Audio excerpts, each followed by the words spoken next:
uDokotela Mkhize uthi abazothamela ingqungquthela yama-55 uthi kumele bacabange ngenhlalo yabantu kule ngqungquthela.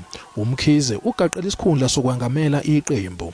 This conference must make sure that 2024, the hope of our people is that the historic mission of the ANC is still safe in the hands of the ANC leadership. Akazange aphumele obala ngokuthi uyayeseka yini isiphakamiso sokuthi uMengameli ashenxe esikhundleni. The meeting is going to be held on Monday, and therefore we'll discuss all of those issues there. All one can hope is that the report is about the president. uDokotela Mkhize uthi ANC kumele ingawuhlabi inhlali ngokudedelwa kombiko kwekomiti belibheka ukuthi ngaba kunecala nokufanele uMengameli wezwe aliphendule ngodaba lokuphangwa kwepulazi lakhe iphalaphala. Well, I don't agree with the fact that by now there shouldn't have been a statement from the African National Congress.